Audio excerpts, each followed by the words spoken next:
royal connection, Charing Cross Station. I mean, how many times have you been to Charing Cross Station and not looked at the cross? What do you mean, never? Because they won't let Kitty on the train. It was hypothetical. There's the cross.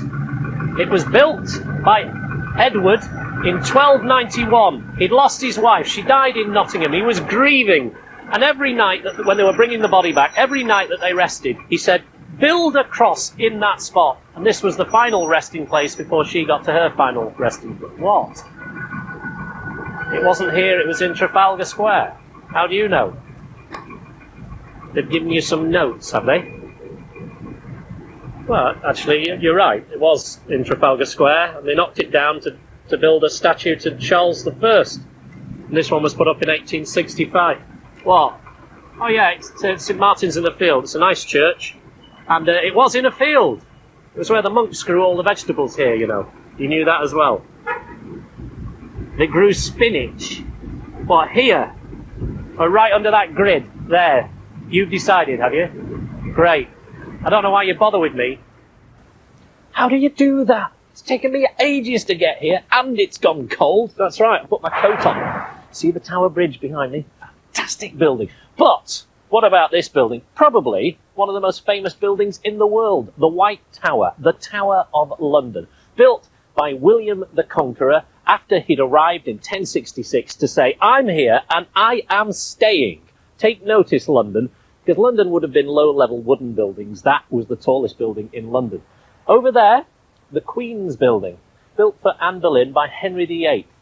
Only she didn't enjoy it very much, because the only time she ever stayed in it was, she was waiting for the old chop. And this is where the old chop took place. This is the site of the scaffold where executions took place. But I didn't know this until, well, just a moment or two ago.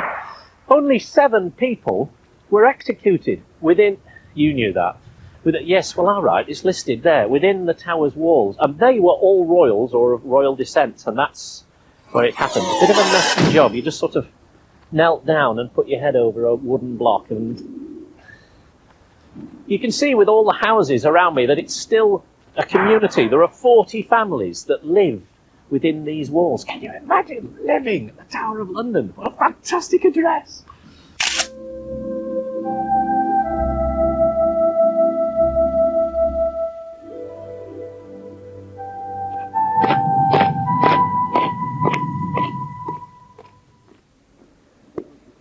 But the good thing about those keys is it means we can get here, to the unbelievably spectacular, the quite wonderful Windsor Castle, just down there, St George's Chapel, built by Edward IV in 1474, 10 British monarchs buried in there. And then in here, to the castle itself, through the Norman Arch.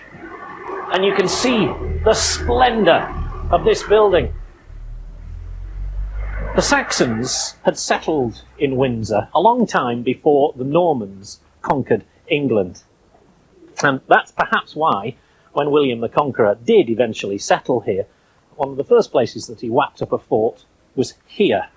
And ever since then, king after king has built upon that castle, making it stone, adding a wing here, a tower there, a turret there, and you now have this enormous residence, which is still used as the monarch's residence today.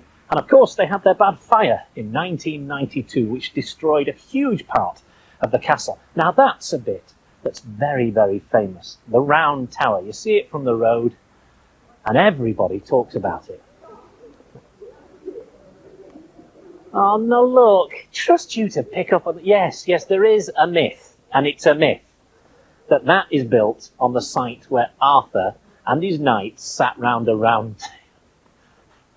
That and 500 other places. Windsor Castle, it's terrific. Now then, suivez the guides wherever they are.